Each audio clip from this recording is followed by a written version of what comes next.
Saya sering didatangi ajudannya menteri, Gus, mau ada tamu dari Jakarta tanggal ini. Mesti saya bilang, mereka milih tanggal yang mereka kosong. Kok tidak mikir apa situ kosong? Assalamualaikum warahmatullahi wabarakatuh. Bismillahirrahmanirrahim. Rabbi shrah li sadri wa yassir li amri wa hlul 'uqdatam min lisani. Allahumma shalli wa sallim ala sayyidina Maulana Muhammadin wa ala alihi wa sahbihi ajmain. Amma ba'du. Ini yang saya hormati pertama, pengatur saya ini Profesor Dr. Haji Maskuri. Yang cara ngomong tidak kayak profesor, tapi kayak jurkam. Jadi kalau ciri utama akademisi itu kalau ngomong itu teduh, datar, runtut, sehingga memaksa orang lain itu menerima karena runtutan logika yang terbangun. Nah, kalau ini ndak, pokoknya kasar gitu, pokoknya orang. Ini agak lazim, agak dalam dunia ilmu. Semua wakil rektor, semua yang hadir yang saya hormati, saya seperti yang dikatakan moderator Pak Sinten, Bapak Anwar, bahwa memang saya tidak boleh terikat sama yang di belakang ini, karena ini kayak apa ya? Ada satu madhab yang anak-anak Unisma semuanya harus tahu, teman-teman di Unisma. Menjelaskan itu tidak lebih baik. Jadi karena seakan-akan belum melakukan. Indonesia itu dulu kedatangan Islam itu tidak pernah dipertentangkan antara Islam dan negara, sehingga diskusi itu sudah salah karena para wali itu tidak pernah mempertentangkan Islam dan keindonesiaan atau kebinekaan. Satu, bahwa para wali itu misinya dakwah. Di mana-mana dakwah itu pasti ketemu yang berbeda. Mulai beda agama, beda pilihan madhab, beda tradisi, beda kultur. Jadi itu tidak perlu dipertentangkan, tapi malah itu jadi lahan dakwah. Sehingga kita ini kalau diminta diskusi hubungan negara dan agama, malah bingung. Memangnya kenapa? Itu seperti dulu zaman P4, saya punya kawan di Jogja, teman saya nulis tafsir Profesor Zaini, itu pernah zaman Pak Harto disuruh sosialisasi P4 di Papua. Apa hubungan Pancasila dan UUD 45? Itu orang Papua jawab, hubungannya baik-baik saja, Pak. Jadi yang unik itu ketika disuruh baca Pancasila, 1. Pancasila, 2. Ketuhanan yang Maha Esa. Nah, akhirnya 6 kan? Kenapa Pancasila jadi 6? Yang unik itu ketika ditanya, ini saya melihat langsung di TV 7 itu, Indonesiaku ini. Ada anak-anak kecil ditanya, bendera ini milik siapa? Bendera merah putih itu. Jawabannya apa? Milik sekolahan, Pak. Karena memang milik sekolahan. Itu yang tanya itu kaget. Milik sekolahan, Pak. Nah, tentang tema ini mohon dibaca ini langsung start ya, langsung serius, karena tadi sudah kayak jurkam tadi, ini yang langsung khas ilmuwan. Ini sebagai penghormatan saya pada Unisma, ini khas keilmuan. Imam Zuhri adalah gurunya Imam Malik. Ya, saya ulang lagi ya, Imam Zuhri adalah gurunya Imam Malik. Halaman 29. Ini langsung start, saya baca halaman 29. Dan ini terutama yang para punggawa-punggawa ini. Saya baca ya. Ini teks tidak ada yang saya rubah, memang persis seperti ini. Bismillahirrahmanirrahim. Yaqulu Zuhri, ini gurunya Imam Malik. Fama futiha fil islami fathun qablahu kana a'zama minhu. Innama kanal qitalu haitsul taqon nasu. Falamma kanatil hudnatu wa wadu'atil harbu wa amana nasu ba'duhum ba'du wal taqaw fatafawadu fil hadis wal munaza'ah. Falam yaklim ahadun fil islami ya'qilu syai'an illa dakhula fihi. Walaqad dakhalataini kasanaten mithlu man kana fil islam qabla dzalika wa aktsar. Terus ini ngomongnya harus santai, enggak boleh provokatif. Begini, kita tahu dalam perdamaian Hudaybiyah itu poin-poinnya itu semuanya merugikan Islam. Di antaranya adalah jika yang Islam masuk kafir harus dibiarkan, karena berarti masuk ke habitat asli. Karena Nabi sebelum jadi Nabi, komunitas pokok itu kafir, sehingga kalau Islam masuk kafir kembali ke habitat. Tapi kalau Islam masuk kafir, apa kafir masuk Islam itu harus dikembalikan.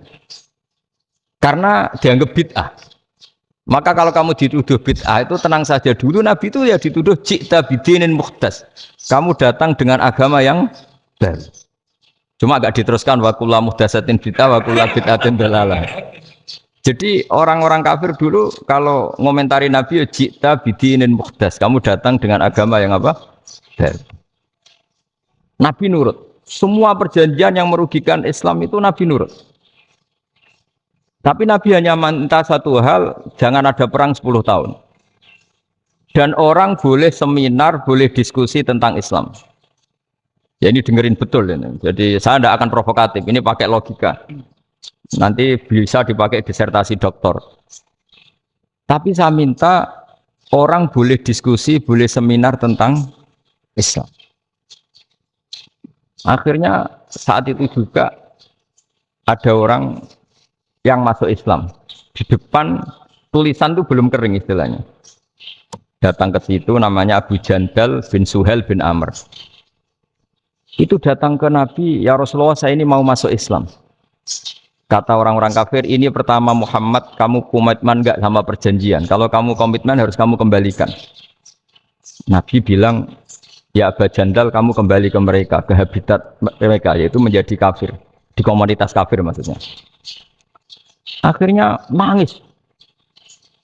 Umar, Sayyidina Umar itu mendekati Abu Jandal, kemudian memberi isyarat supaya ngambil pedangnya. Jadi isyaratnya wong ini baca ora wis. Maksudnya orang-orang kafir. Tapi Abu Jandal enggak mau. Singkat cerita akhirnya kembali ke komunitas kafir. Tapi yang dikatakan Imam Zuhri cara analisis. Ini enggak bisa pakai provokatif, harus pakai analisis. Innama kanal qitalu haitsul taqon nasu. Yang namanya perang itu menjadikan orang tidak berpikir jernih. Ini poin yang diambil oleh Rasulullah. Kalau dibahasakan Nabi curi kesempatan, masuk Nabi dikatakan mencuri, meskipun itu hanya bahasa ya. Enggak mungkin lah kita bahasakan seperti itu. Saya ulang lagi ya. Kenapa ada perang berkesinambungan? Sampai tahun ke-8 Hijriah, mulai tahun kedua ada perang Badar, sampai tahun 8 Hijriah itu perang terus. Nabi sama orang kafir perang terus. Akibatnya apa Pak Profesor? Namanya perang itu ya nggak kau bermikir. Pokoknya agar ketemu Islam perang, Islam ketemu kafir perang nggak kau bermikir. Padahal Islam itu bisa diterima oleh akal sehat, harus lewat diskusi, lewat pengamatan, lewat pemikiran, lewat pengendapan berpikir. Makanya Nabi tahu ini masalah besar. Kalau orang perang terus, itu gak kober mikir Islam, tidak sempat diskusi tentang Islam. Makanya Nabi hanya minta satu poin. Oke, perjanjian ini saya turutin semua, tapi saya minta orang kafir semuanya boleh mendiskusikan Islam, boleh seminar tentang Islam. Mereka bilang iya, pada pikiran mereka kan diskusi paling piye. Ternyata betul, ada diskusi. Terus temanya gini, kira-kira bener di Muhammad Abu Jahal. Terus Tuhan Muhammad sama Tuhan Abu Jahal itu keren mana? Diskusi. Tuhan Muhammad itu khaliqus samawati wal ardi, yang menciptakan langit bumi. Sebagaimana kampanyenya Muhammad. Ya mereka masih jangkar bilang Muhammad. Kalau Tuhan kita, ya berhala itu yang kita bikin, yang kadang rusak, yang kadang kudanan, terus lemutan, pokoknya terus diskusi. Kita kok bener pengirannya Muhammad. Terus Muhammad Abu Jahal. Mulai dhisik Muhammad itu ratau bodoh nih. Mulai dulu Muhammad tuh gak pernah bohong. Abu Jahal, waduh, wis bodoh nih ngongkonan. Wis ribet kan? Dan semua diskusi itu mengarah ke kebenaran Islam. Akhirnya ngomong kafir sing tokoh-tokoh yo cara Jawa yo. Wah, semane jebule masalah ini kan. Artinya gini, kalau kita ingin Indonesia damai, sebenarnya yang untung itu Islam. Karena Tuhan yang menciptakan langit dan bumi tentu gak akan diperbandingkan atau akan dikalahkan oleh Tuhan yang lahirnya saja sudah di bumi. Misalnya kita menjual Tuhan Allah, siapa itu yang menciptakan langit bumi yang ada sebelum langit bumi? Bandingkan dengan Tuhan yang lahirnya di bumi, ada tanggal lahirnya, ada aktenya, itu kan sudah ribet kan? Begitu juga kalau memperbandingkan tokoh. Muhammad itu siapa? Tokoh yang bisa menyatukan pan-Arabik, tokoh yang begini-begini, yang sayang istri, sayang keluarga. Dibandingkan dengan tokoh Abu Jahal, Abu Lahab yang Corong Jawa penggaweane ngrugekno orang lain. Akhirnya orang itu mulai tertarik sama Islam. Makanya kata Az-Zuhri pakai bahasa dulu, falam yaklim ahadun bil Islam. Tapi kalau sekarang yang populer itu bahasa yatakallam.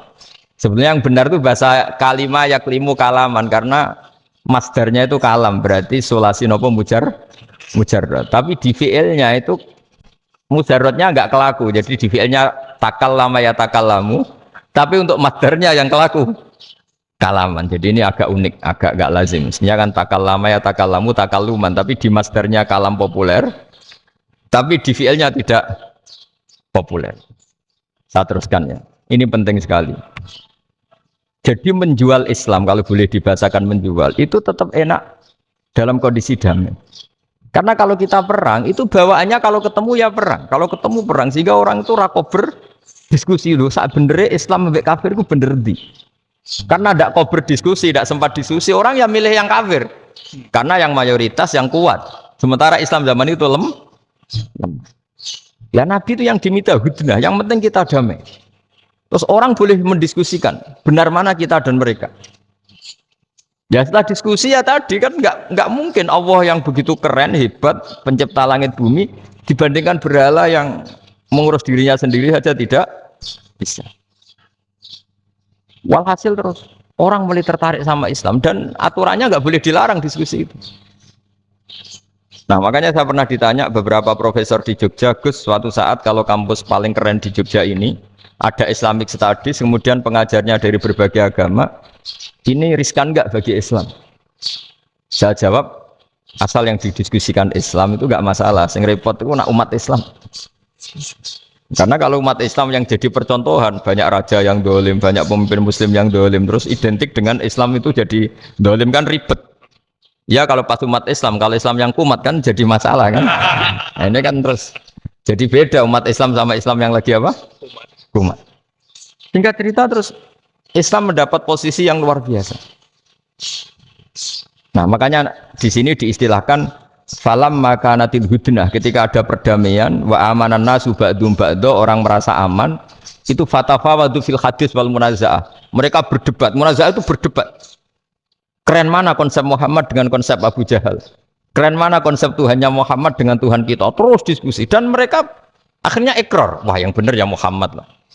Di mana-mana Tuhan tuh ya sebelum langit dan bumi, di mana-mana Tuhan ya punya reputasi menciptakan. Masa Tuhan reputasinya diciptakan, kayak berhala dan sebagainya. Ibadah juga gitu. Ibadah wong kafir itu kalau tawaf itu telanjang, ibadah Muhammad santun pakai pakaian. Terus akhirnya mereka mulai tertarik Islam. Sehingga saya lihat di beberapa tafsir, saya memang tidak akan ngomong yang tidak serius, ngergani Unisba ben sawangane pemikir serius. Di Quran itu sampean lihat di tafsir Tobari itu ada ayat bal naqdhifu bil haqqi 'alal batil fayadmaghuhu fa idza huwa zahid.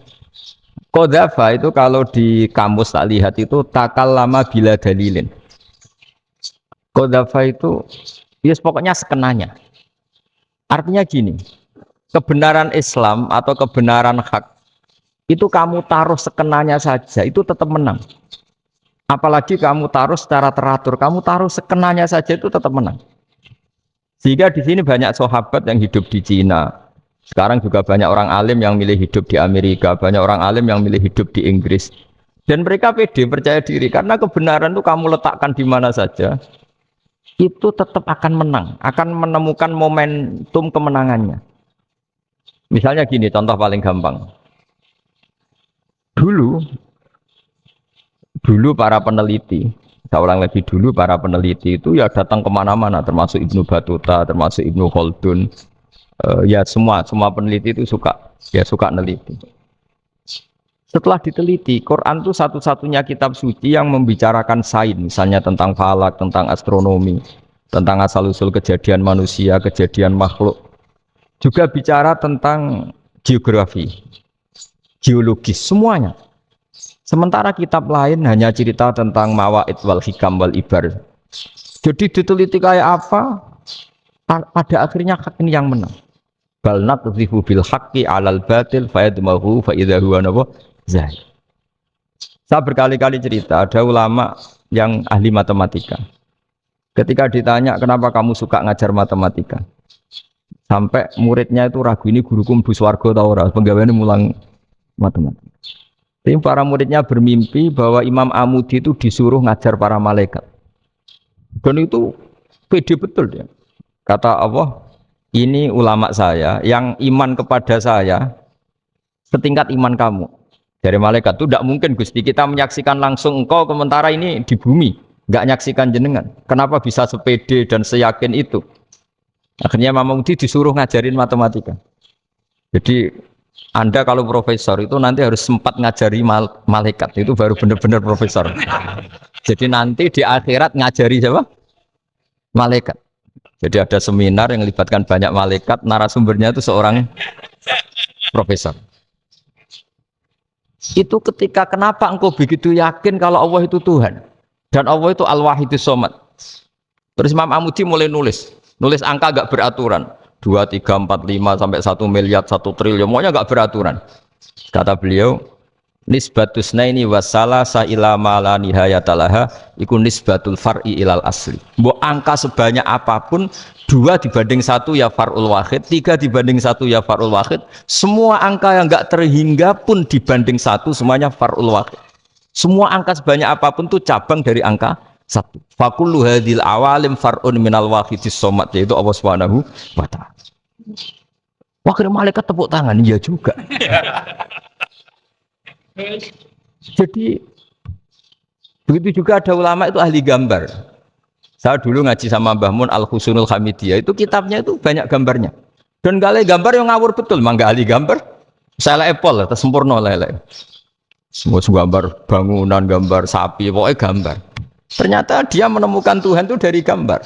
Gambar serapi ini atau seruwet ini sama. Gambar rapi sama ruwet itu sama kalau dalam pandangan tauhid. Dimulai minan nuqtah al-wahidah. Kowe cek gambar sing rapi sing indah, cek gambarmu elek, dimulai dari satu titik. Dan titik ini nuqtatil wujud, yaitu Allah Subhanahu wa ta'ala. Jadi nak cara ahli tauhid gak penting gambare api, menang lomba atau ora penting. Butuhe hadis surah ini gambar baik yang rapi maupun ndak adalah min nuqtah dari satu titik. Ya. Alam raya sebanyak ini mbok gambar mbok ora, ya mulai Mars sampai Jupiter kabeh semua bentuknya yang banyak ini semuanya min nuqtatil wujud, yaitu dari titik wujud. Gini kok Allah Subhanahu wa ta'ala. Di sini hebatnya ulama-ulama, mbok dia pengajar matematika, mbok pengajar gambar, semuanya dipakai perangkat untuk tauhid. Ya, itu kan juga bagian dari Islam damai, Islam yang sangat tidak perlu perang untuk orang dipaksa Islam. Enggak perlu provokatif kayak tadi pidatone rektor jenengan tadi. Jadi ciri utama ilmuwan tuh kalau ngomong datar tapi logikanya enggak terbantahkan, itu ciri khas ilmuwan. Kalau ciri khas politikus kalau ngomong itu keras. Provokatif lah kira-kira gitu. Tapi isinya biasa. Nah, saya berharap nanti semua profesor doktor itu datar tapi isinya kualitasnya bagus ini. Mantap. Jadi makanya terus kata ulama, kenapa diistilahkan balnat dzifu bil haqqi? Kenapa pakai qadzafa sementara qadzafa maknane takallama bila dalil? Maksudnya bila dalil di sini itu min ghairi ikhtiyajin ila dalilin. Kebenaran itu memang enggak butuh dalil. Apa kita perlu dalilnya apa? Buktinya apa? Kalau 3 itu cabang dari 1. Wong gendeng yakin yang takok gitu pas orang gendeng. Wong 3 cabang dari 1 kok ditanyakan buktinya apa? Itu min awalil bidah. Pertama orang pasti tahu kalau 3 itu far'ul wahid. 1 juta juga far'ul wahid. 1 miliar juga far'ul. Gambar yang sebanyak apapun ya dimulai dari satu titik, cek gambar benar maupun yang tidak. Akhirnya apa? Ulama dulu itu sebegitu rileks nerangkan tauhid. Lalu kenapa asma ini yang ya ini kan khas NU ya, khas pesantren. Sebenarnya saya keberatan pakai istilah khas NU, pakai khas pesantren karena NU itu anaknya pesantren, jangan dibalik pesantren anaknya NU karena sebelum ada NU itu ada pesantren. Tapi kayaknya Unisma lebih suka pakai bahasa NU dan saya ya agak-agak orderan yang terpaksa disuruh ngomong. Ini agak apa ya, agak kacau sebetulnya ini agak kacau. Jadi NU itu sama pesantren itu tua pesantren. Jadi NU dilahirkan pesantren, bukan dibalik pesantren dilahirkan NU. Sehingga barokahnya didirikan pesantren ini, kadang nyuwun sewu sekali Mbah Hasyim itu kadang ide besar beliau itu ora dituruti wong NU. Jadi Mbah Hasyim cara kula kok dadi Mbah Hasyim ya mangkel. Mbah Hasyim itu ngarangno kentong. Nggih ngaramno beduk, tapi wong NU nganggo kentong. Dan uniknya Mbah Hasyim enggak tersinggung. Karena ciri khas pesantren itu membolehkan perbedaan apa? Pendapat. Itu masyhur khilafnya Mbah Hasyim sama Bapak Mas Kumambang itu sampai dikitabkan. Saling ngeritik, saling macam-macam lah. Jadi cara berpikir Mbah Hasyim ketika Nabi rembukan, ini gimana ya cara menentukan waktu sholat ya? Ya pakai kentong ya Rasulullah, dzakalin nasara itu untuk orang Nasrani. Ya pakai buk itu trompet, dzakalil Yahud itu untuk orang Yahudi. Ada yang usul lagi pakai api ya Rasulullah, dzakalil Majusi itu orang Majusi. Nah itu ada orang datang lari-lari cerita mimpi azan tadi. Ya itu terus dipakai sarana pemanggilan sholat ya azan itu. Sehingga Mbah Hasyim menolak kentong. Karena mantas sababi qaumin bahwa beliau keras sekali sampai bilang haram. Beliau judulnya ya haram. Al-Jasus Antakrimin Nakus. Setelah naskah itu sampai ke Mbah Fakih Mas Kumambang di Gresik situ, di daerah Dukun situ. Dulu nggak ada WA ya, jadi sampainya ya lama. Makanya saya sampai sekarang nggak punya WA karena ya saya ulama kan, kalau WA-an terus ya jadi ulama. Nggak jadi ulama main WA-an terus itu. Lah itu termasuk rektor nggak kau bermikir itu mesti kebanyakan WA. Karena kan otaknya didikte oleh sesuatu yang masuk. Sesuatu yang dilihat itu kan pasti mendikte kita. Beda kalau yang enggak WA-an kan mikir apa kita yang menentukan. Kalau WA-an kan kita ditentukan. Mau mikir anaknya butuh apa gara-gara WA informasi Jakarta mikir Jakarta. Padahal cara kewajiban ngapain kamu orang Malang mikir Jakarta. Gara-gara WA mikir Jakarta belum selesai ada berita di Sulawesi, mikir Sulawesi. Habis itu mikir NTT. Makanya semua orang sekarang merasa tokoh nasional gara-gara informasi yang masuk itu nasional. Jadi Mas Yo RT yang mikir gimana Gus Indonesia. Kalau RT sampai lupa kalau dia itu RT. Jadi semua orang sekarang merasa tokoh nasional. Dan itu gara-gara apa coba? Akhirnya semua orang juga punya ide tentang nasional. Harusnya negara itu gini-gini. Jebule wonge sing duwe ikon itu sapa? RT. Ribet kan? Saya teruskan, setelah naskah itu sampai ke Kiai Fakih Mas Kumambang, beliau itu marah besar. Ini harus dilawan dan saya bukan karena benci Mbah Hasyim. Beliau teman saya ketika ngaji Kiai Mahfud di Mekah. Jadi Mbah Fakih dan Kiai Hasyim itu teman ketika ngaji di Mekah. Cara ngelawan tuh lucu. Lucu. Gak ilmiah tapi gak ilmiah wong alim tetap ilmiah. Di mana-mana serupa itu tidak sama. Ya kalau mungkin zaman Nabi di Madinah itu zaman itu kentong itu identik dengan milik Nasrani. Di Indonesia beda.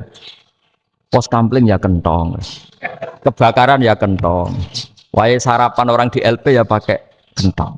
Jadi tidak ada jaminan kalau kentongan itu identik dengan Nasrani. Lalu haramnya di mana? Yang di mana-mana tasabuh itu identik. Ini tidak identik. Mulai masalah kan? Mulai masalah. Jadi beliau gaya judul Hazruus.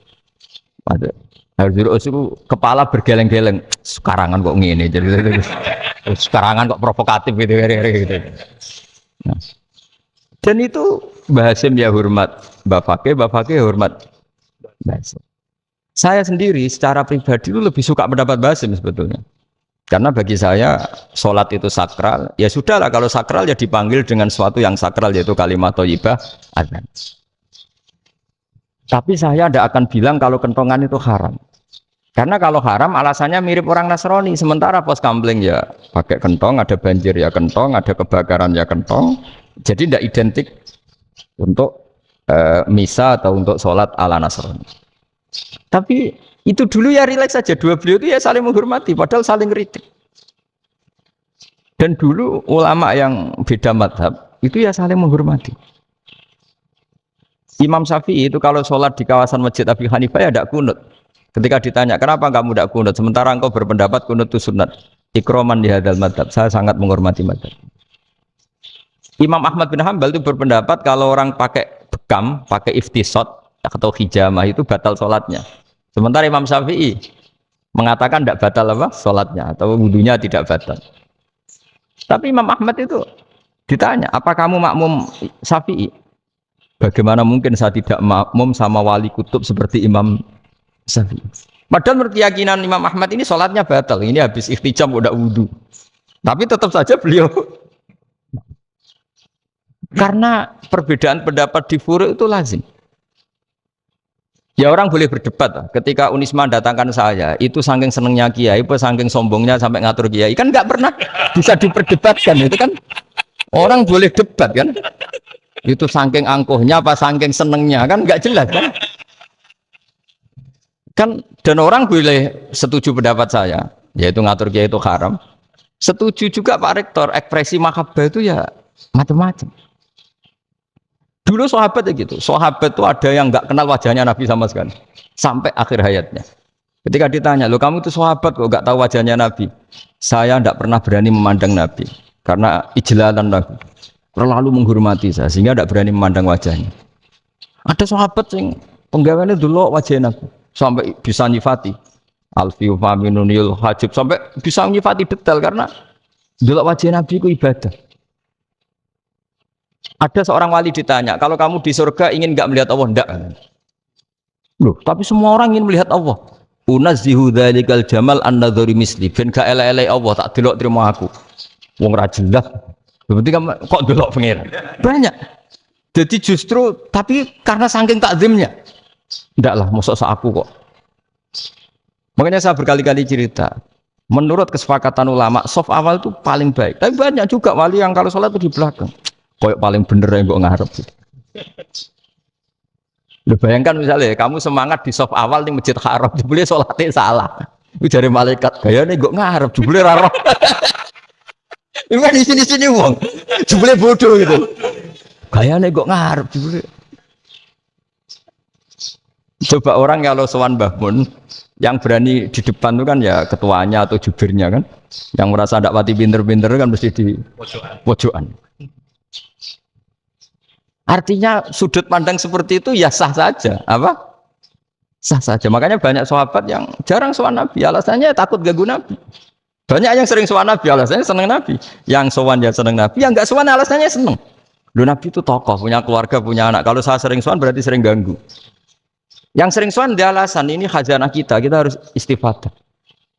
Jadi zaman dulu dia biasa dua sahabat, yang satu milih mahabbah itu milih sering sowan, yang satu juga mahabbah milih tidak sering. Karena pertanyaannya bisa dibalik kan, sering sowan apa sering ganggu coba. Nabi Abedar, assalamualaikum. Nabi nimang cucunya, assalamualaikum. Ayo bener yang sowan apa bener yang enggak kalau seperti itu. Akhirnya terus diatur sedemikian rupa oleh Quran. Walau annahum sabaru hatta takhruja ilaihim lakana khairal lahum. Jadi sahabat kalau mau sowan Nabi ya nunggu di Sufah. Kalau Nabi keluar berarti milik publik. Sekali masuk ke dalam tidak ada sahabat yang berani sowan. La tadkhulu buyutan Nabi illa ayyudzana lakum. Kalau soal sampai masuk dalam harus nunggu dipanggil. Karena sekali Nabi masuk dalam itu milik privat keluarga, milik istrinya, milik cucunya, milik keluarganya. Jadi Nabi sekali keluar ke ruang itu berarti milik publik. Itu terus jalan tengah. Karena kalau langsung masuk, bayangkan saya itu sering menyaksikan. Mbah Mun habis ngaji 2,5 jam ngaji Jalalain. Baru masuk, assalamualaikum. Padahal yai mungkin mau ke kamar mandi, mau ini itu. Jadi dulu itu Quran sangat modern. Sebelum ada dokter ngatur tamu, rektor ngatur tamu itu Islam sudah modern. Dia kan nggak fair kan? Misalnya saya ke Unisma harus janjian pakai ini, terus kalau misalnya ke sini selonang-selonang kan lucu kan, mentang-mentang kiai terus juga sowan-sowanan selonang-selonang. Padahal kalau kita mau ke mereka pakai protokol. Sering tidak fair dunia ini, tapi karena aku kiai oleh gelo ya sudah. Akhirnya saya memutuskan gak gampang kemana-mana karena itu. Saya sering didatangi ajudannya menteri, Gus mau ada tamu dari Jakarta tanggal ini, mesti saya bilang, mereka milih tanggal yang mereka kosong, kok tidak mikir apa pas itu kosong. Tak jawab enggak lah, sebelum diatur bahasanya dan tawaduknya gitu. Akhirnya dibalik, datang lagi, Gus jam dengan kosong apa kita menyesuaikan. Lah aku lagi di akhlak kata saya. Itu baru punya akhlak kata. Bukan masalah ini, bukan masalah gengsi ya. Saya sendiri itu dolan ke alumni itu jarang karena ya takut. Kiai kan yang nganggur jam 9 nganggur jam 10 nganggur. Bisa saja alumni itu kerja di pabrik, bisa saja yang latihan ekonomi di pasar. Jika kalau saya datang jam 9, iki kiai sing nilai santri ini, apa kiai sing ganggu santri. Nah karena orang ini melakukan rutin gak kok berpikir, pokoknya ngono jenenge silaturahim. Mau nyerah kok berpikir, padahal kalau diangen-angen ini kiai yang nilai santri ini, apa kiai yang ganggu santri ini karena datang di jam kerja. Nah, bayangkan kalau kebenaran dulu itu dikawal oleh satu peradaban perang. Jadi Nabi sesuai diangen-angen Pak Nabi. Perang Badar menang Nabi, perang Uhud menang wong kafir, perang ini gonta-ganti. Apapun itu yang penting satu kesimpulannya, cara Rasulullah kesimpulannya satu. Orang tidak kober mikir kebenaran secara mengendapkan pikiran dengan pikiran jernih. Maka hebatnya Nabi ketika perjanjian, pokoknya saya minta nggak ada perang. Dan orang yang boleh mendiskusikan Islam. Itu luar biasa idenya Nabi. Karena bawaan perang itu orang kan nggak kober mikir. Ibarat seorang misalnya senang satu perempuan, ketemu rivalnya langsung perang kan gak mikir. Tapi kalau kau bermikir, jangan-jangan cawe itu iku ora seneng aku. Untungnya apa untuk wong ayu ora seneng, malah mau loro hati. Terus sudahlah, buruan dialihkan kemana kan gitu. Itu nak mau amen WA nan tukaran lewat SMS atau tarung langsung ora kau bermikir. Tapi kalau kau bermikir, akhirnya berpikir nih. Perempuan tadi sebenarnya yang disenangi siapa? Oke, ternyata senang Pak Erick. Sudah kita ngalah. Karena tidak ada nikmatnya kan menikahi perempuan yang sama sekali tidak mencintai kita. Tapi kalau nak kau berpikir pokoknya diprovokasi, wah kue kalah mbak A, kue kalah mbak B. Pikirannya kan, ojo sampai kalah. Bareng wis menang ternyata ada mas. Lah. Nah bayangkan Islam itu seperti itu dulu, dipertarungkan. Luang Islam itu dinu aklin, agama yang diterima dengan akal sehat. Tapi sekarang ukurannya perang. Yang menang berarti benar, yang menang benar. Kan terus jadi repot. Dan itu Nabi tidak ingin, makanya Nabi ingin sudah lah, nggak ada perang. Nah, makanya kata Imam Zuhri, fathul Islam terbaik adalah orang boleh diskusi tentang Islam dan tidak ada perang. Lagi-lagi penting, tidak perang itu penting, silmun itu penting, perdamaian itu.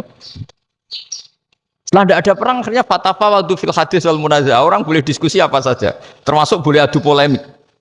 Konsep satu Tuhan dan Tuhan banyak diperdebatkan. Akhirnya Nabi secara rileks bisa menjelaskan. Muhammad, urusan kita banyak. Kalau Tuhannya satu tidak cukup, Tuhan harus banyak untuk menyelesaikan berbagai urusan. Ada Tuhan bagi rektorat, bagi macam-macam kan? Ada Tuhan untuk ngurusi utang, ngurusi BPKB, macam-macam. Berkata Rasulullah, enak saja Nabi jawabnya. Ya kalau kamu punya majikan banyak, perintahnya beda-beda, kamu mangkel enggak, bingung enggak? Ya susah mat. Kalau majikannya banyak, perintahnya beda-beda, kita jadi repot. Senang mana? Senang majikan satu. Ya sudah Tuhanmu itu majikan kamu. Kalau Tuhannya banyak, perintahnya macam-macam. Kamu yang repot. Akhirnya ya sudah mat Tuhannya satu aja. Nah, itu ya barokahnya diskusi tadi. Barokahnya enggak perang. Darabahu mathalar rajulan fihi syuraka'u mutasyakisuna wa rajulan salamal lirajul hal yastawiyani masalah. Terus alhamdulillah. Jadi orang yang paling kafir pun saat itu taslim. Nah ini kembali ke kalimat la ilaha illallah. Saya tidak perlu provokatif. Pasti teori saya itu benar. Bukan saya bilang benar itu karena sombong, enggak. Ini sesuai teks. Misalnya begini. Benar enggak kelompok takfiri yang suka ngafirkan orang lain? Itu pasti tidak benar. Logikanya gampang. Orang yang kafir 70 tahun saja dengan melafadzkan la ilaha illallah menjadi muslim. Masa dengan kalimat yang sama yang muslim menjadi kafir? Itu logikanya kan enggak ketemu. Orang kafir 70 tahun untuk menjadi muslim disuruh baca apa? La ilaha illallah. Tapi gara-gara baca la ilaha illallah nyekel patok jadi kafir. Pertanyaannya, loh ini kalimat apa? Kalimat untuk mengkafirkan apa kalimat untuk mengislamkan? Karena yang kafir dengan kalimat itu menjadi Islam, ternyata yang Islam dengan kalimat itu menjadi kafir. Itu ketemu enggak cara logika itu kan enggak ketemu kan? Makanya cara pikirannya Abdul Hasan As-Sadzili dan saya setuju pikiran itu. Istighfar ini boleh orang Jawa Timur protes karena kadang beda manhaj, tapi Jangan protes saya, proses Abdul Hasan As-Sadili kualat mesti sampean. Ketua Torekoh napa? Sadiliyah. Cara madzhab Sadili dan Anda boleh berbeda madzhab. Mencari khasnya wong kampus sing wani beda. Beda kapasitas lah pokoknya butuhnya beda. Dan ketok pinter, ketok kritis tuh. Cara madzhab Abdul Hasan As-Sadili itu gini Pak Rektor. Jadi istighfar itu baik. Tapi ba'da kamali tauhid, setelah tauhidnya itu benar. Alasan beliau masuk akal. Ketika ada ayat fa'alam annahu la ilaha illallah wastaghfir li dzambik. Bihadil kalimah. Jadi orang boleh istighfar setelah tauhidnya benar. Alasannya Abdul Hasan As-Sadili begini. Qul lil ladzina kafaru iyantahu yughfar lahum ma qad salaf. Katakan kepada mereka yang kafir, sekali mereka tidak kafir, maka otomatis dosanya masa lalu diampuni. Pertanyaannya, yang bisa menghentikan kekafiran itu kalimat apa? La ilaha illallah. Dengan hanya melafadzkan la ilaha illallah Muhammadur Rasulullah langsung yughfar lahum ma qad salaf, langsung dosanya diampuni. Berarti yang menjadi pengampun dosa lah, penyebab pengampunan itu apa? La ilaha illallah. Itu bahkan orang kafir belum istighfar. Di ayat itu kan Allah enggak mensyaratkan setelah la ilaha illallah istighfar baru diampuni, enggak. Asal la ilaha illallah langsung yughfar lahum ma qad salaf. Saya ulang lagi ya, jelas ya. Jadi kulil ladzina kafaru iyantahu yughfar lahum ma qad. Nah, sekarang iyantahu, mereka berhenti dari kafirnya. Syaratnya pakai apa? La ilaha illallah Muhammadur, itu langsung yughfar lahum ma qad. Artinya apa? Ghufranullah itu bisa didapat hanya dengan mujarrodut tauhid, yaitu hanya dengan melafadzkan kalimat thayyibah. Dan sahnya istighfar juga berdasar kalimat thayyibah itu. Misalnya gini, orang kafir sebelum Islam melafadzkan astagfirullah, astagfirullah, astagfirullah, kira-kira diterima enggak? Enggak kan? Karena syaratnya istighfar ba'dat tauhid. Nah, makanya dalam adab Sadili istighfar itu setelah la ilaha illallah. Karena cara pandang ya seperti itu. Jadi fa'alam annahu la ilaha illallah wastaghfir li dzambi. Jadi dengan kebenaran tauhid saja ini sudah cukup kita insya Allah layak diampuni. Karena innallaha la yaghfiru ayyusyraka bihi wa yaghfiru ma duna dzalika liman yasha. Jadi orang yang tauhidnya benar itu bisa diampuni Allah asal tauhidnya benar. Itu Allah ngendikan liman yasha wa yaghfiru ma duna dzalika liman yasha.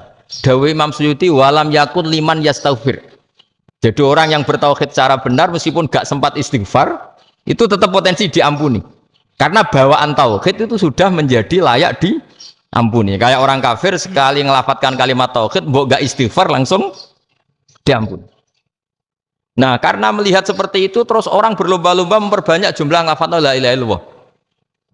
Jadi kita yang alim, kita semua, saya tidak bilang saya, kita, termasuk yang di pinggir-pinggir saya, ngaku alim nggak masalah lah, soalnya. Kita semua yang alim-alim itu tahu bahwa la ilaha illallah itu super. Sudah bawaannya tauhid, juga punya kelayakan Nah, kemudian nasib kita agak sial. Malah kalimat ini dituduh bid'ah, dituduh khurafat. Mergo Nabi nggak pernah tahlilan, Nabi tidak pernah. Nabi gak pernah tahlilan kalau diartikan Nabi ratau maca la ilaha illallah aneh gak kalimat ini. Nah, ini provokatif.